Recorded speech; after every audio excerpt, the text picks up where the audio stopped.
Welcome, welcome, welcome, welcome. My name is Halcyon. We are here for Hug Nation. I am so glad that you are here to share this moment of heart recalibration. Today, I want to talk about YOUtopia. YOUtopia, YOUtopia, which is the San Diego Regional Burning Man event. This last weekend, it was held it's been going on for a number of years, but it's really gotten its groove in the last few. It's being held at the La Jolla Indian Reservation. And it is something special. It initially was a decom, or a decompression event, but so much more than that. Decompressions, depending on where you go, a lot of them are just a day or a street fair or a night at a club or something that's kind of a chance for people to get together, dress up, and catch up with Burning Man friends and family. But the San Diego one is a full-blown event. It starts Thursday, goes Friday, Saturday, Sunday, so you're camping, and people go off. People put in crazy amounts of effort and labor. Some people bring things that they brought to Burning Man. Many people make things specifically for YOUtopia. Many people, which blows my mind because YOUtopia just happens just a few weeks after the burn. So I was doing my Burning Man laundry a week ago and then packing for YOUtopia a few days later.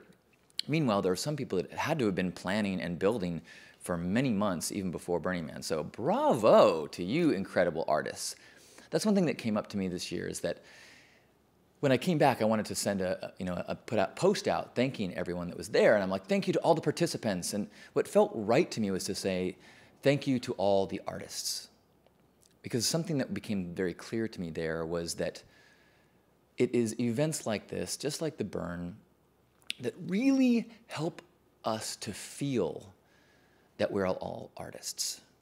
Not just those that paint, or not just those that sculpt, not just those that have chosen to be a professional artist, but all of those that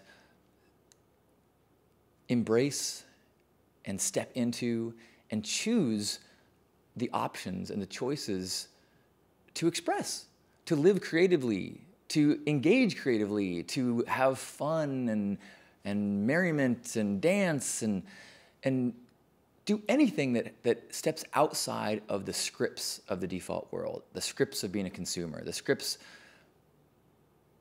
that our socialization steers us into. Anytime you are choosing to make a decision that is an expression of self, that is an expression of love, that is an expression of creativity, you are an artist. And we all have that potential. Judging what is good art, or judging what is a craft, judging what is a worthy of a master craftsman, that's a whole nother conversation. Everyone is an artist. A kid who finger paints, you don't say they're not an artist because they're not good enough. Good is not a judgment of art.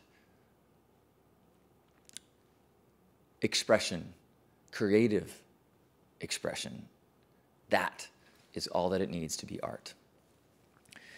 So bravo and thank you to all of the YOUtopia participants who stepped into that artistry, and in doing so gives everyone else permission to do so. I think that is that role modeling that we do for one another, that co-inspiring, that it gets this snowball effect, where you start to express and you see other people express and it gives you permission. You see people get wacky or start acting out of character, as they walk around and participate in other people's camps, and it just goes, oh yeah, I could be silly and goofy too, You see somebody step up on stage at a talent show and do something that society might not traditionally judge as a talent, and then you go, oh yeah, I actually can do that too. It was so cool. There was a talent show at the camp next to ours, and at the Fraudatorium was their stage title. It was very cool, and they had all sorts of cool stuff. But some people stepped up and did, what I would say, they identify as their talent, spoken word or playing music or singing. And some people did things that just happened to be their wacky things that, that they do late night at a party when people go, oh my God, I can't believe you can do that. My campmate and longtime friend, D. Love, he demonstrated his talent, which is catching grapes in his mouth. And so he had to get a friend to throw grapes, and not like across the room, like he kept going back, farther, farther, basically as far as somebody can throw a grape.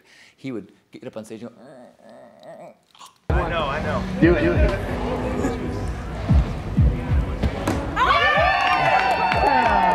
Video, so you can. It's all about aerodynamics of grapes. It's about the throw, and then it's just about having eagle eyes and goat-like reflexes. And anything that was close to his head, he caught. You, sir, are an artist.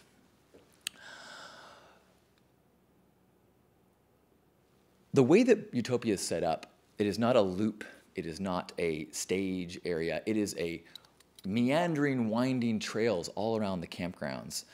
And quite honestly, it's part of the fun, and it's also makes it very difficult to see everyone and everything. As I've gotten back and I've been looking at people posting online, I've gone, oh my gosh, I missed them. Oh my gosh, I missed that whole camp. Oh my gosh, I missed that art, which is also true at Burning Man. But Burning Man, it's because of the scale of it. It's so massive, there's no way you could see it all. Whereas YOUtopia, if you kept to a plan, you could easily walk it all in a day. I guess I didn't have a plan, and I did not do that. But what I did see was incredible, and we, as Pink Heart, brought a mobile version of our camp. Our Burning Man camp takes about 5 days to set up. Our mobile version takes about 5 hours. So we have pink pop-ups, and we set up a small, what we call our goddess dome, and then we had blow-up furniture, and we had a few carpets and a number of pillows. So it was the same concept and vibe that we try to do at Burning Man, but in a way that we can transport it without renting a truck, and we can set it up without really requiring massive amounts of time. So it was a huge kick, and it was so much fun to spread the pink love and share the pink vibe beyond just the Burning Man community.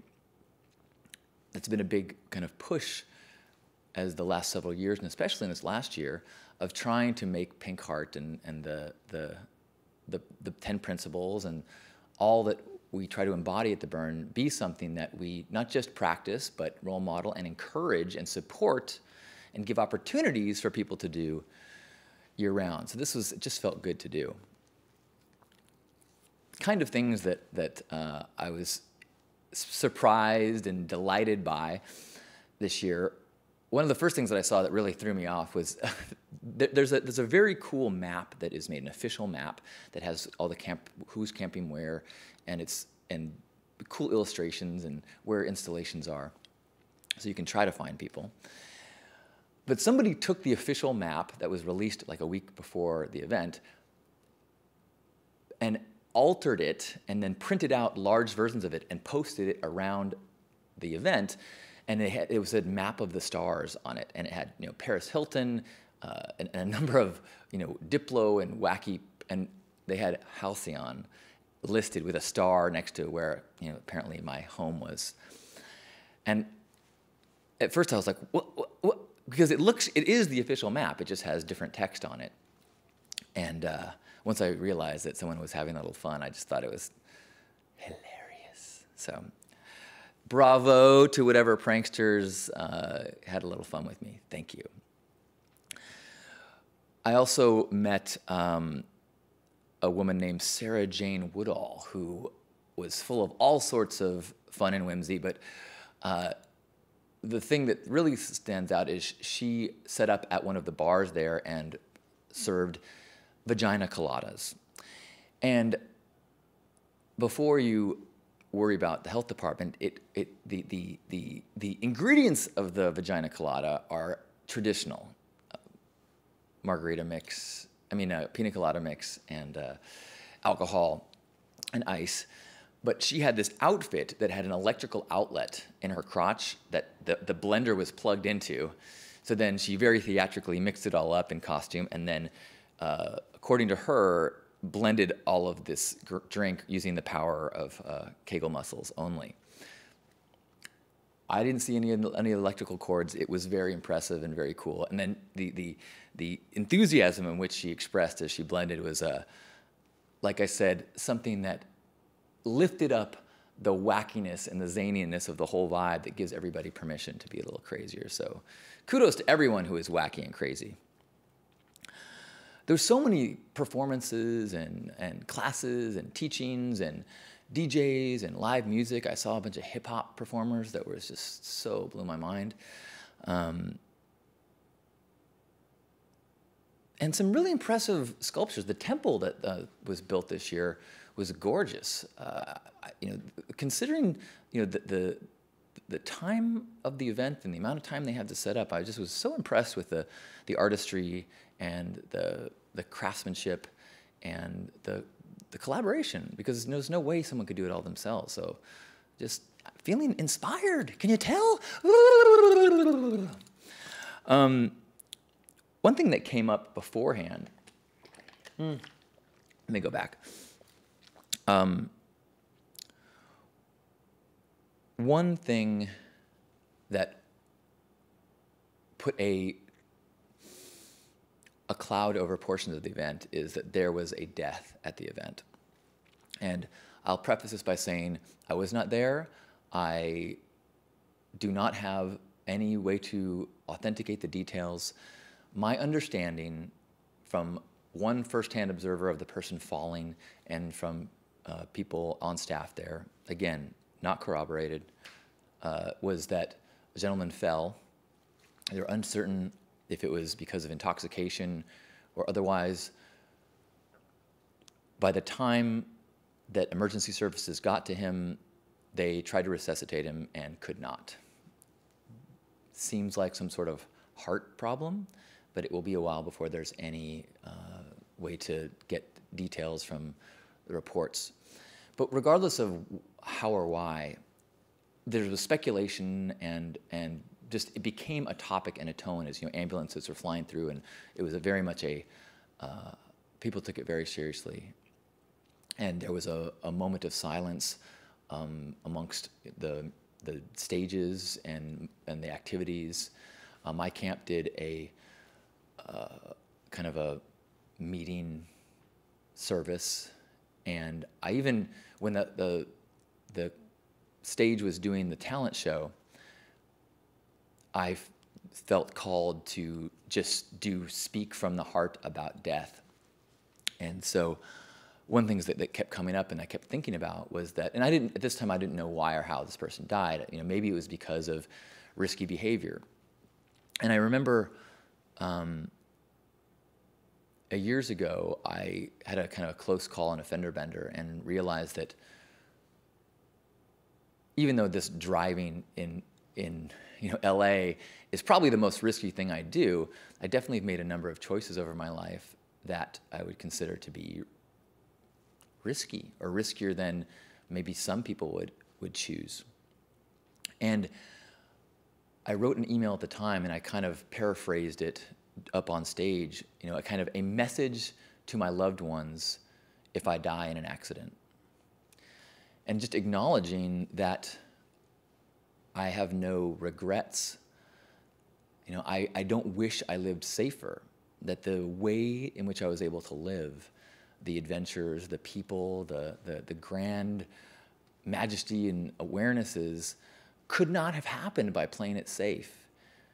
And that it was a choice each time that I took to push an edge or push a boundary or travel someplace that had an advisory, or, I'm all about risk reduction. I wear a seatbelt.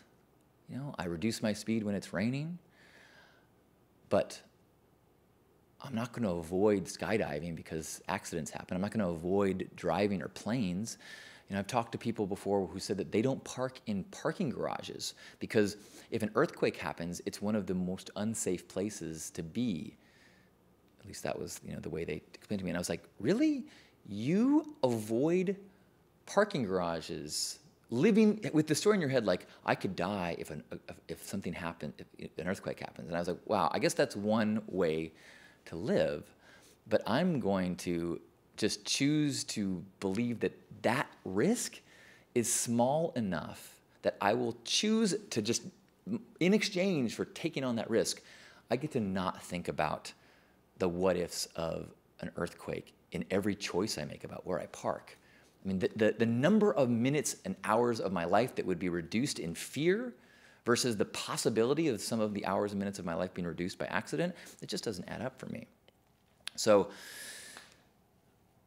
again, who knows if this death was caused by taking risks? I mean, at the very least, this person with some sort of heart problem went out to the woods where they, maybe if a safer way to live would be to never be too far from a hospital.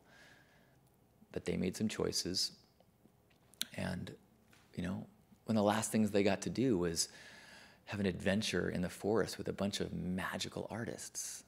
Is that tragic? I don't think so. We all die. The length of the life does not determine its value. So, partially because of that, and partially because I drove the Hugmobile there, and partially because the beautiful glass video just was seen by so many people, Grandpa Caleb was again a big part of my festival experience, and the presence of death made me think a lot about death and how blessed I am, or I was, to be able to share the final chapter with my grandpa and to be able to witness the headspace that one can be in at the end of their life when they live a life in accordance with their values, when they live a life of trying to spread joy and love. I mean, my grandpa had nothing financially when he was in his little cocoon, but if you asked him, he would be like, look at this place. I got my own microwave in here. I got internet. In the cafeteria, they got 10 types of dessert. This is incredible. My life's amazing.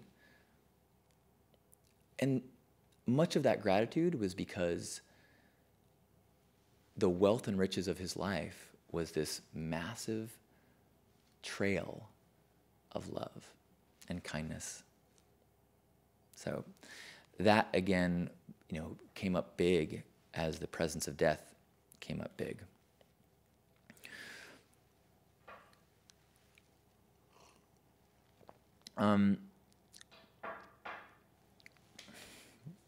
One thing that came up before the event, that there was a conversation about photo consent.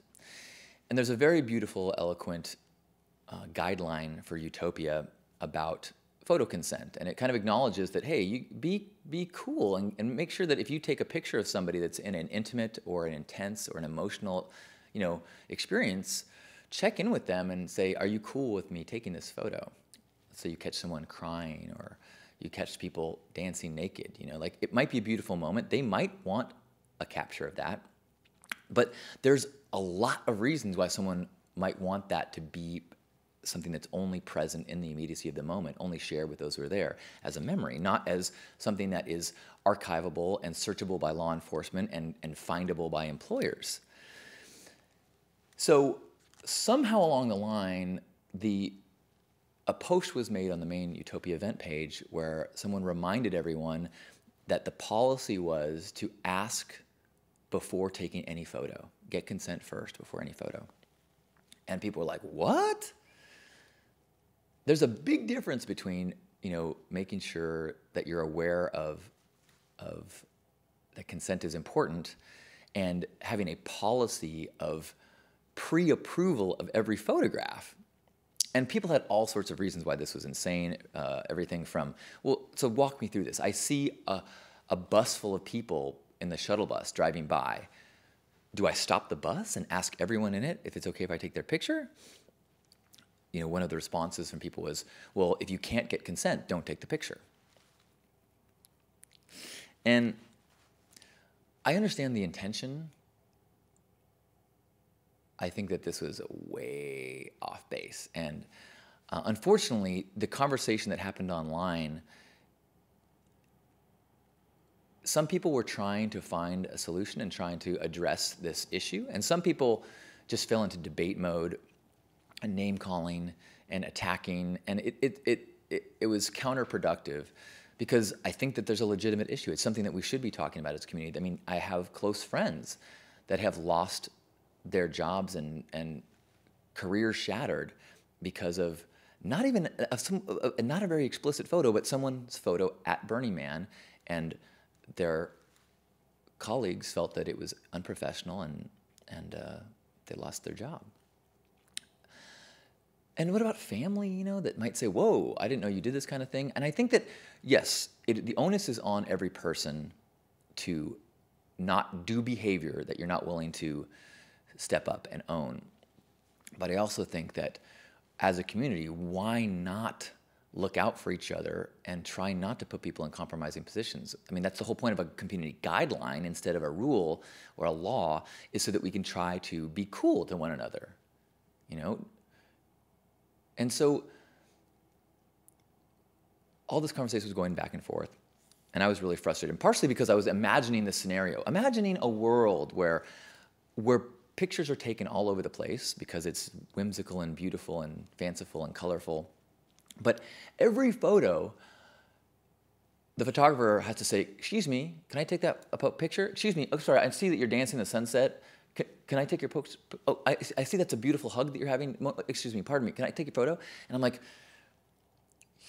what we'd be doing is introducing this level of noise, this just murmur of tapping on the shoulder and saying, excuse me, excuse me, excuse me, excuse me, that would rob immediacy from so many experiences. And I think, you know, if you choose to be a photographer, if you choose to sacrifice some of the immediacy of your experience to capture pictures, fine. I think it's a good idea to set aside certain specific times and like be on the clock taking pictures and then be on the clock being present, because you cannot do both unless you're wearing a GoPro, in which case that's another conversation. But it's insane to ask everyone to sacrifice immediacy because of this policy of consent. So how can we get around this? How can we possibly change this? And I think part of it, or all of it, is going back to the original guideline of be aware of consent, be aware of people's different levels of comfort with what they want shared publicly.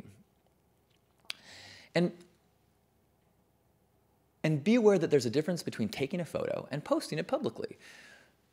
I'm all for taking photos and then checking with people. If you take a photo of someone doing something beautiful or, you know, half naked, let them know, hey, I got this picture. Would you like a copy of it, or would you like to see it? I think that's a very cool thing to do. One thing that I proposed, and it got mixed reviews, but I'm going to keep pushing on this, is because I think we should have a way for people to communicate if they are in this category of person that doesn't want their picture taken. Because there was a number of people, and many people that helped put this, you know, that were defending this policy, was like, I don't want my picture taken. I don't want, I would like people to ask before they take every photo. I'm like, well, wow. If that's the majority, then I think that we should ban photography at the events and let immediacy flow. But if it's a minority of people that are in this category that don't want to be captured, what if we give them a way to communicate this to photographers? And so I propose, what if we had a button that starts to become known, like maybe a bright red button with a picture of a camera that says, no photo without consent. And so then, as a photographer, I could either see that button and go, well, I'm not going to waste my time setting up a picture for that person, you know, a composition. Or if I miss it in the moment, when I get back to my large computer screen and I'm going through my photos, I can go, oh, this one's not okay to post, this one's not okay to post, this person doesn't want to be in it. And over time, we would start to shame people that do post pictures with that button in it. And it doesn't even mean you can't ask that person, say, hey, I saw you have that button, but this is a gorgeous shot. Are you sure you don't want it public? And they'd be all, no, I definitely don't. I'm in the middle of a custody battle, or, you know, my work thought that I was sick that weekend. And again, wearing the button does not make it absolute that you will not have your picture taken and posted. It just is a way to tell photographers. Somebody posted in it, they go, well, as a photojournalist, this rubs me the wrong way, and I wouldn't like that. And I was like, well, it's not a law or a guideline, but if you want to be a contributing member of the community, you would start to want to follow the guidelines so that people would see you coming and go, oh, cool. His photography is a gift. Who wouldn't want their art to be a gift? Who would want their art to be a burden or an exploitive process? So I'm going to leave that out there to chew on and discuss, that we embrace a no photo consent dialogue that happens physically. Maybe it's not even a button. Maybe it's a headband for people that's all they want to wear.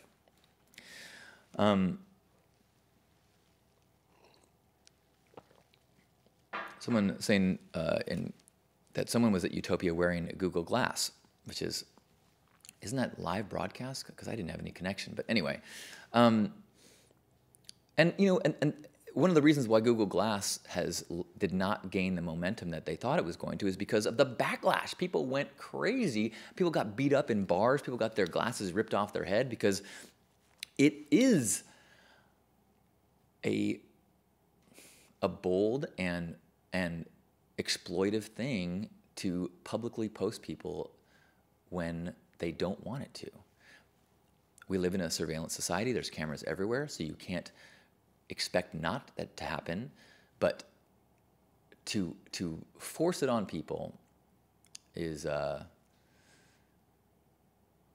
it's just like anything that doesn't have consent. If you give someone, if you dose someone without their consent, if you touch them without their consent, all of those things, those are potentially awesome things. You want to give someone drugs and they want it, yay, you're their best friend forever. You want to touch someone and they want you to touch them, yay, you're lovers. You want your picture taken, they take it, yay, that person captured a magic moment for you. You do any of those things without their consent or against their permission,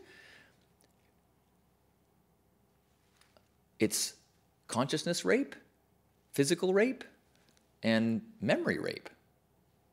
And it's wrong. It's wrong. And while we're talking about buttons and tags, I would like to bring back or propose or introduce the habit of wearing name tags at festivals. I'm wearing my "Hello, my name is Halcyon" button. I've got my camp name on it. When my grandpa was at his retirement village, he wore a name tag every day. And he gave two reasons for doing so. One was because it makes the world friendlier. It tells everyone that you pass that you are an open door. You are willing to be closer. You are not trying to hide or push people away. You would like them to know you better, and you would like to know them better. We actually do that at First Saturdays for the same reason. It is a very simple visual cue to people that I want you to know me. And in our cultural default world where we kind of encourage people to look down as you pass people in the streets, we need some alternate. We need some way to open that up. And the other reason my grandpa did it is because he lived in a retirement village where people were aging and they had memory troubles. And he wanted to avoid the uncomfortable moment or embarrassment when he would pass people whose names he knew or they knew. And in that moment, you couldn't recall it. And so he just tried to, well, let's eliminate that and let's just make it, I'll just tell you every time I see you, right here. My name is Caleb. And as someone who year after year feels moments of embarrassment when I know someone, I can't remember their name, it's almost just like part of the reintroduction process. You just re-meet people, because when you meet hundreds of people in a weekend, thousands of people in a weekend, I'll take that back. I'm sure there are people who are with practiced or magical memories, and someone gave me a book on tape this weekend that I'm supposed to, have tools and ways to increase my memory. But I love the idea of taking that moment of embarrassment out. When I don't remember someone's name, most people are very cool about it. Some people, however, get offended. They feel like if I don't remember the name, or I don't remember when we last saw each other, that it means that that moment or that interaction was not important. And that bums me out. Because one thing I felt that I've done well in life is I've learned how to be present with people. And if I share a hug with someone, I can sink into that moment. I can let myself dissolve and just kind of sink into this oneness, warm embrace of divine energy and warmth. And in that moment, am I aware of the face of this person that I'm with? No. Am I aware of their name? No. As they walk away, can I picture them? Maybe, maybe not, but that moment was pure and real and intense and important. So I'm going to try to start wearing a name tag so that people know that I would like to be known better, and I would like to eliminate any moments of awkwardness. And I encourage everyone to do the same. We could even make it so that it becomes a cool thing to design your own. You know, you maybe make a reusable one, a pin that you just put on each day, and or on your belt or something, and maybe put your name, your title, if that matters and identifies you, you know, fire spinner, or maybe your camp name, or where you live, or your food allergies, or whatever it is. But I think just name especially as a way to just, tools to open, tools to invite the world in to know each other better. I've been talking for a while, huh? It was an awesome weekend.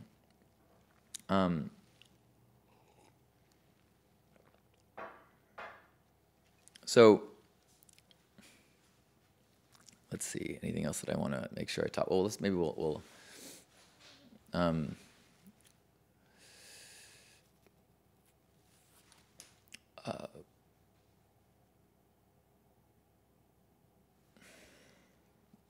let's see. Okay, so basically, YOUtopia was amazing. It was inspiring. It was another reminder of the brilliance of the community that I'm lucky to be a part of. In my immediate campmates, in the extended community of San Diego, in the visitors from far and wide, in the local folk who came out to share their art. And like any time we go out of our way and spend time and money and effort to have these gatherings, it is an intense, bright feeling of who we are and why we're here and how we should react and interact and love each other. And it is a good reminder that even when we're not in these places, even when we don't have these massive support networks and these bright, shiny, thumping music reminders of a different way of living, that these are the practice grounds. These are the places where we step into and stretch and get out of the ruts of our societal roles and our societal scripts, so that even though we're back in the default world patterns, we can try out some of the scripts that are new. Try out some of these expressions that are not scripts at all, that are just immediacy, that are just presence, that are just raw expressions of our heart, of our love, of our whimsy, of our dance. And yes, some people in the default world will react negatively to that. And many, many more will be inspired to shine their lights too. So thank you for shining your light, whether it was at YOUtopia, whether it was in your home, whether it's on the streets, or just into the mirror. As we heal ourselves, we heal the world. Thank you for being you. I love you. Let's have a hug. Grab yourselves by the shoulders. And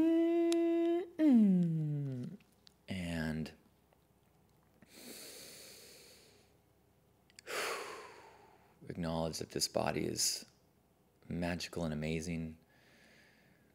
It is such a gift to be conscious in this massive universe filled with so much matter and space, that we inhabit a collection of atoms and molecules that create systems, that create organs, that all tie together and are housing a consciousness, a mind, an ability to reason and think and feel, and a heart that's able to love. What a gift to have this body. What a gift to have this consciousness. What a gift to let this love shine through us. And let's remember, as we hold this body, that it is the love that shines through us that unites us all, that makes us one, and that whether or not we are meshing completely with the ideas and behaviors of all the brothers and sisters on the planet, that we all are connected in that love and light that shines through us. Let's forgive ourselves when ours gets obstructed, and let's forgive others when theirs does as well.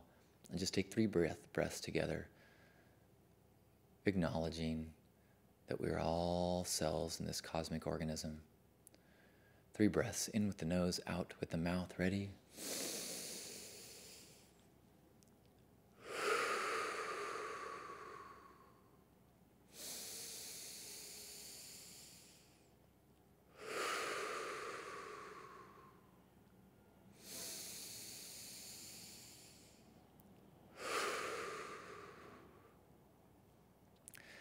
On behalf of Grandpa Caleb and all the Love Warriors, happy Hug Nation. I love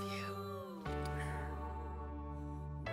Please share this video, and remember to subscribe to the audio archives on iTunes or the videos on YouTube.